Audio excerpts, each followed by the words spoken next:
Good morning student. आज वापस से आपके लिए लेके आया हूं बहुत ही खूबसूरत सा चैप्टर है जिसका नाम है दाजू। दाजू का मतलब होता है बिग ब्रदर, बिग ब्रो। और हमारे जीवन के अंदर सही में बिग ब्रदर का महत्व एक पापा, एक फादर, एक बापूजी की तरह है कि जैसे हमारे जीवन के अंदर हर चीज और सारा का सारा प्यार जैसे मैं पिता देते हैं, अगर उसके बाद किसी का स्थान आता है तो यहाँ बड़े भाई का आता है।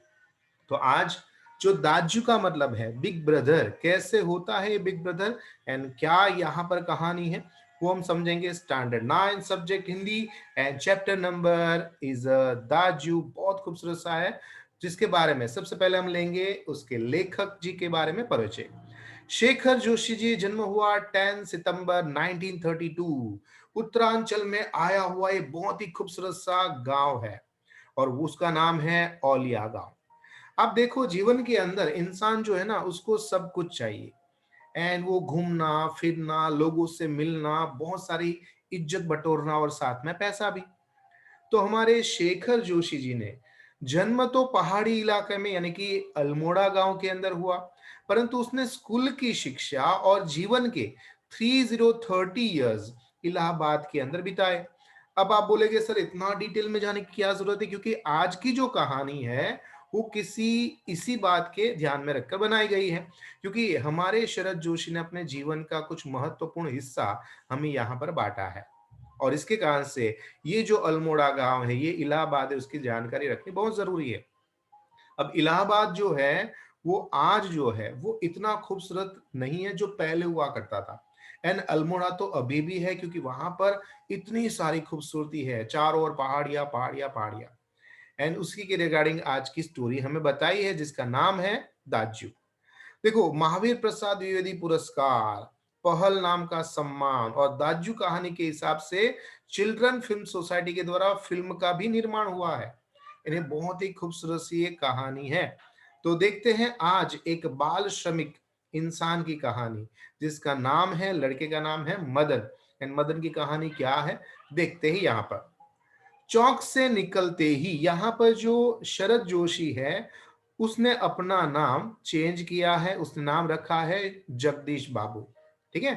तो जो चौक है वो एक एरिया है, एक इलाका है जिसको हम कहते हैं बाजार या मार्केट एरिया। तो चौक जो है इलाहाबाद के अंदर, वहां पर निकल कर बाईं ओर जब उसने साइन बोर्ड वाला एक काफे है वहां पर जब देखा, तो वहीं पर जगदीश बाबू ने पहली बार उसको देखते रह गए। एंड वहां पर उसने फर्स्ट टाइम उस लड़के को देखा था। लड़के का नाम है मदन। कैसा था दिखने में, तो ये गोरा चिट्टा रंग, नीली शफाफ आंखें और सुनहरे बाल। चाल में एक अनोखी ही मस्ती थी। एंड हाँ, शिथिलता यानी कि आलस तो बिल्कुल भी नहीं थी। एक नंबर का एक्टिव लड़का, इधर भागता कभी उधर भागता, कभी ये काम करता कभी वो काम करता। जैसे कि कमल के पत्ते पर फिसलती हुई पानी की बूंदे कैसे स्फूर्तिली होती है, बस ऐसा ही वो लड़का था। आंखों की चंचलता देखकर उसकी उम्र का तो अनुमान लेखक महोदय ने लगाया शायद 9-10 वर्ष का होगा, और शायद यही उम्र उसकी रही होगी। इस हिसाब से लेखक ने फाइनल किया। अब जो इस चौक में आए हुए मार्केट के अंदर हमारे लेखक महोदय है, वो अधजली सिगरेट का एक लंबा सा कश खींचते हैं और जगदीश बाबू इस कैफे के अंदर प्रवेश करते हैं। तो वहीं पर मेज कर एक प्लेट उठाया और जब वो उसके पास आया तो कोने के टेबल में वो बैठा हुआ था। अब आपको पता है कि रेस्टोरेंट के अंदर हर एक जो वेटर होता है उसको अलग अलग रो, अलग अलग टेबल स्लॉट में दिए जाते हैं। भाई यहाँ पर कोई भी अगर आते हैं कस्टमर तो आपको उसको सर्व करना है ना। तो ये जो टेबल था वो कहीं ना कहीं मदन का था और वहां पर आके हमारे जगदीश बाबू बैठ जाते हैं। मानो घंटों के उस स्थान पर आने वाले व्यक्ति की वो मदन प्रतीक्षा कर रहा था। वो कुछ बोला नहीं, पर हाँ, नम्रता के साथ प्रदर्शन करता हुआ थोड़ा सा झुका। फिर मुस्कुराकर उसने अपनी मौन से थोड़ा सा एक शब्द जो कि वहां की भाषा में उसने बोला, दैट इज मैनू, पर यहाँ पर शब्द लिखा है मीनू, समाहित हुआ। तो हमारे जगदीश बाबू ने उसको ऑर्डर दिया, सिंगल चाय। और ऑर्डर पाते ही जैसे एक बार पुनः उसने मुस्कुराया, देखो मुस्कुराकर स्वागत भी किया और मुस्कुराकर गया भी। बहुत ही अच्छा लड़का था, बहुत ही प्यारा लड़का था। और जैसे उसकी पलकें झुकाकर चाय हाजिर करने के लिए वो तुरंत ही चला जाता है। अब यहाँ पर बातें करते थोड़ी फिलोसॉफी की। मनुष्य की भावना बड़ी ही विचित्र है। जब निर्जन यानी कि कोई इंसान नहीं होता है, तब एकांत स्थान में सबका साथ संगात चाहता है। एंड कभी कभी आदमियों की एकाकीपन अनुभूति करता है कि जब कोई नहीं है तो यार मैं कैसा रहूंगा, क्या करूंगा, ऐसा। एंड वही एकाकीपन में सब कुछ उसको निकट लगता है। वो बचपन के मित्र, वो रिलेटिव, वो जगह, वो सब कुछ, वो सब अपना लगता है कि हाँ वो बचपन मैंने कितना अच्छा बिताया था। परंतु कभी कभी उसका विपरीत भी हो जाता है कि इंसान सैकड़ों नर नारी के बीच में भी अपने आप को सूनेपन के अंदर अकेलापन अनुभूति करता है। क्यों? क्योंकि ये उन सबके लिए नया है, या ये जगह उसके लिए नई है ना? तो कुछ ऐसा ही परायापन वहां पर महसूस होता है। कितना ही अपनत्व होना चाहिए, परंतु वहां पर नहीं था।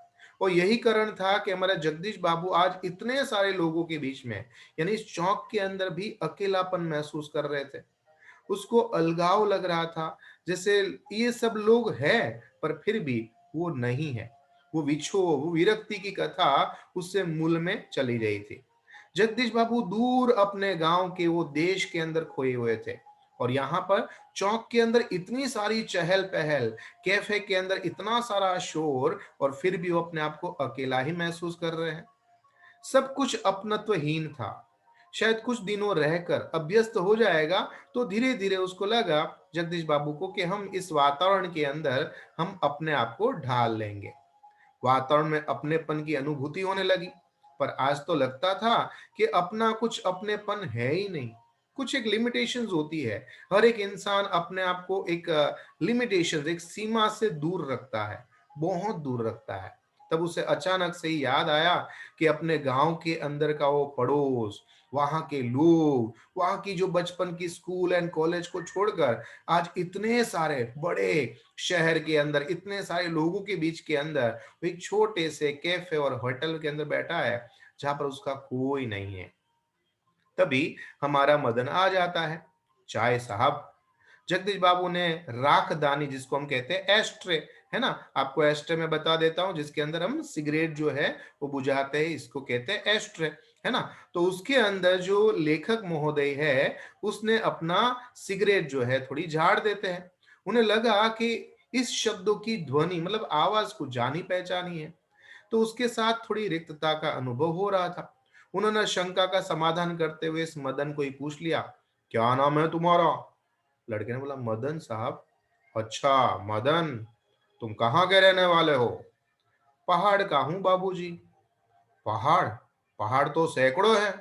आबू, दार्जिलिंग, मसूरी, शिमला, अल्मोड़ा। बताओ, तुम्हारा गांव किस पहाड़ में है? इस बार शायद उसे पहाड़ और जिले का भेद मालूम हो गया। मुस्कुराकर थोड़ा याद आया तो बोला कि साहब, अल्मोड़ा, अल्मोड़ा साहब, मैं अल्मोड़ा का हूँ। अच्छा, अल्मोड़ा तो कौन सा गांव है तुम्हारा? अब विशेष जानकारी की गरज जैसे जगदीश बाबू को लगा, क्योंकि जगदीश बाबू भी अल्मोड़ा के आसपास के गांव के थे। तो उसको लगा, अरे वाह, ये तो अल्मोड़ा के गांव का है। इस प्रश्न से उसे संकोच में डाल दिया। शायद उसे अपने गांव की निराली संज्ञा के लिए, या ऐसा गांव जिसका नाम भी बहुत विचित्र था, वो शायद बताए, और पता नहीं जगदीश बाबू हंसे। इसके कारण से उसे थोड़ा संकोच हुआ। इस कारण से वो टालना चाहता था कि मैं अपना गांव ना बोलूं, उसका नाम ना बोलूं। तो दूर से उसने बोला, साहब, अल्मोड़ा से है ना 15-20 मील दूर होगा। अच्छा, फिर भी नाम तो कुछ होगा। जगदीश बाबू ने थोड़ा जोर लगाया और पूछा। तो उसने बोला, ड्योंटा लगो। वो सकुचा होता हुआ बोला, जैसे उसको लगा कि ये लोग शायद उसका मजाक उड़ाएंगे या नहीं सुन पाएंगे। परंतु जगदीश बाबू को तो बहुत ही अच्छा लगा। उसका चेहरा तो पुती आ गई, और उसको लगा कि अरे अकेलापन कहाँ चला गया, एकाकीपन कहाँ चला गया। ये तो अपना ही लड़का है, ये तो अपने गांव का लड़का है, अपने एरिया का रहता है। उसकी दूर एकाकीपन की शायद दूर हो गई जब उन्होंने मुस्कुराकर मदन को बताया कि अच्छा, तुम डोंटा लगो के हैं, मैं तो तुम्हारे निकटवर्ती गांव का ही रहने वाला हूं। जैसे उसकी प्रसन्नता का कारण वो मदन के हाथ में जो ट्रे थी वो गिर पड़ेगी। परंतु मुस्कुराते हुए शब्द में मदन भी खुश हो जाता है। चाहकर भी वो निकट नहीं जा सका। खोया खोया सा उसने अपने अतीत में फिर लौट लौट कर उसको देखने का प्रसन्न करता है। नॉर्मली इंसान ऐसा है कि न्यूयॉर्क, बॉम्बे ऐसे बड़े बड़े शहरों में जब चले जाते हैं और जब अकेलापन महसूस करते हैं तो उसको याद आता है अपना वो गांव, वो पहाड़, वो नदी, वो पेड़, वो लोग, वो मित्र, वो सब कुछ। और वहां पर अगर कोई अपना भी मिल जाता है, अपनी बोली, अपनी भाषा या अपने एरिया की अगर कोई चीज भी मिल जाती है ना, तो इंसान खुश हो जाता है। तो यहां पर भी कुछ ऐसा ही हुआ। अतीत और वो गांव, ऊंची पहाड़ियां, नदी और ईजा। ईजा जो है पहाड़ी एरिया में, ईजा का मतलब होता है माँ, है ना। दीदी, बाबा, भूली यानी कि छोटी बहन को भूली कहते हैं। एंड दाजू, हाँ, दाजू का मतलब होता है बड़ा भाई। पहाड़ी विस्तार में दाजू बड़े भाई को कहते हैं। मदन को जगदीश बाबू के रूप में किसी की छाया निकट जान पड़ी। ईजा, नहीं नहीं। बाबा, नहीं। दीदी, भूली, नहीं नहीं। दाजू, हाँ दाजू। एंड फिर हमारा भाई साहब मदन हमारे जगदीश बाबू को दाजू से पुकारने लगा। 2-4 दिनों में तो मदन और जगदीश बाबू के बीच में तो अजनबीपन की इतनी बड़ी खाई जो थी, जो एक दूसरे को जानते भी नहीं थे, वो दूर हो गई। टेबल पर बैठते ही हमेशा मदन का स्वर सुनाई देता था, दाजू, जय हिंद। दाजू, आज तो ठंड बहुत है। दाजू, क्या यहाँ भी यू यानी कि हिम यानी कि ऐसी बर्फ पड़ेगी क्या? दाजू, आपने तो कल बहुत थोड़ा खाना खाया। तभी किसी ने उसको बुलाया, बॉय। एंड वो बेचारा दौड़ पड़ता, क्योंकि वहां पर तो सब उसको बॉय या छोटू के बुलाते थे, जबकि यहाँ पर उसका एक अलग ही महत्व था। एंड मदन अपनी उसके आवाज के प्रतिध्वनि में पहुंच जाता और सबका काम करता। ऑर्डर लेकर फिर जाते जाते जगदीश बाबू से पूछता, दाजू और कोई चीज चाहिए क्या? दाजू कल आओगे ना? दाजू आप कैसे हो? एंड उसको बहुत ही अच्छा लगने लगा। पानी लाओ। लाया दाजू, एंड वो तुरंत ही जाता और लेके आ जाता। इसकी आतुरता, इसकी लगन उसको दुहारता। जितनी भी आतुरता, बहुत दिनों के बाद मिलने पर भी जैसे उसको ऐसा लगा जैसे वो अपने माँ से, जैसे कोई बेटा कैसे चुनता है, इसी तरह से कोई अपना बंदा उसको मिल गया हो। कुछ दिनों के बाद जगदीश बाबू का अकेलापन दूर हो गया। अब इस चौक के अंदर, इस शहर के अंदर, इस कैफे के अंदर और सारा शहर अब उसको अपना लगने लगा। अब सब लोग उसको अपने रंगने लगे। अब वो अपने रंग के अंदर सबको रंगने लगा, या जगदीश बाबू अपने रंग के अंदर सबको रंगने लगे। परंतु अब उसे यह जो शब्द है, ये लड़के का शब्द दाजू कहना अच्छा नहीं लगता था। और वह मदन था कि दूसरी टेबल से भी दाजू ऐसे करके चिल्लाता, मदन इधर आओ। आया दाजू। दाजू शब्द की आवृत्ति जगदीश बाबू को कोई मध्यम वर्गीय संस्कार या मिडिल क्लास जैसी लगी। अपनत्व की पतली सी डोर में अब जगदीश बाबू को अपना अहम, अपना अहंकार दिख रहा था। तेज धार में उसको लगा कि एक सामान्य छोटा सा लड़का मुझे दाजू कहेगा। वो उसके आगे टिक नहीं पाया और जगदीश बाबू ने बहुत सोचा और फिर, दाजू चाय लाऊं क्या? वो तो इंतजार में था, परंतु जगदीश बाबू ने उसको कह दिया, चाय नहीं, लेकिन यह जो तुम्हें ना दाजू दाजू चिल्लाते रहते हो ना दिन रात, किसी की प्रेस्टीज का ख्याल भी है तुम्हें कि मैं कौन हूं, क्या हूं? अब बेचारा मदन, जो दाजू के अंदर, जगदीश बाबू के अंदर अपनापन ढूंढ रहा था, माँ, बाबा, अपने लोग, उसको ये प्रेस्टीज शब्द नहीं समझ में आया। जगदीश बाबू का मुंह और उसके ऊपर क्रोध ऐसा तमतमा गया कि शब्दों पर अधिकार न होने के बावजूद भी मदन प्रेस्टीज का अर्थ सहज सकेगा या नहीं, उससे उसका ध्यान नहीं रहा। वो मदन बिना कुछ समझाए वह सब कुछ सहज गया और चुपचाप से चुप रह गया। मदन को जगदीश बाबू के व्यवहार में गहरी चोट लगी और आज मदन ने मैनेजर साहब से कहा कि मुझे सिर दर्द है, ऐसा बहाना निकालकर मदन घर चला गया। घुटनों में अपना सर रखकर कोठरी में बहुत देर तक रोता गया, रोता गया, रोता गया, सिसकियां भरता गया एंड रोता रहा। आज आज मदन को वो घर, वो गांव, वो दूर ऐसी परिस्थिति में यहां पर अपना लग रहा था। परंतु मदन का जगदीश बाबू के प्रति ये आत्मीयता प्रदर्शन स्वाभाविक था। इसी कारण आज एक प्रवासी जीवन के पहली बार उसे ऐसा लगा जिसे कोई अपना मिला हो। आज मदन को ऐसा लग रहा था जगदीश बाबू जैसे ईसा की गोदी में वो बैठा हो, बाबा की बाहों में हो, दीदी के आंचल की छांव में हो, पर वहां पर से किसी ने उसको बलपूर्वक खींच लिया हो, ऐसा लग रहा था। परंतु भावुकता स्थायी नहीं होती है। रोल होने पर कहते हैं ना कि अंतर के अंदर की घुमड़ की वेदना आंखों के द्वारा बाहर निकल जाती है। एंड यही हुआ। मनुष्य को निश्चितता होती है, वो भी भावुक क्षणों के अंदर अपनी उपेक्षा और विवेकपूर्णता के साथ बेचारा मदन रोता गया और सारी भड़ासे आंखों के द्वारा निकाल दी। दूसरे दिन वापस से मदन पूर्ववत पहले की तरह ही काम करने लगा। दूसरे दिन कैफे में जाते ही अचानक ही जगदीश बाबू की भेंट उसके बचपन के मित्र, जिसका नाम था हेमंत, जो बचपन का सहपाठी था, साथ में पढ़ने वाला क्लासमेट था, उस हेमंत से हो जाती है। कैफे में पहुंचते ही जगदीश बाबू ने इशारे से मदन को बुलाया। बुलाया, नाम नहीं बुला पर इशारे से बुलाया। परंतु उसे लगा जैसे वो उससे दूर दूर रहने का प्रयत्न कर रहा था। दूसरी बार बुलाने पर भी मदन आया। आज उसके मुंह के ऊपर वो मुस्कान नहीं थी और ना ही उसे क्या लाऊं दाजू ऐसा कहा। स्वयं जगदीश बाबू को ही कहना पड़ा, 2 चाय 2 ऑमलेट।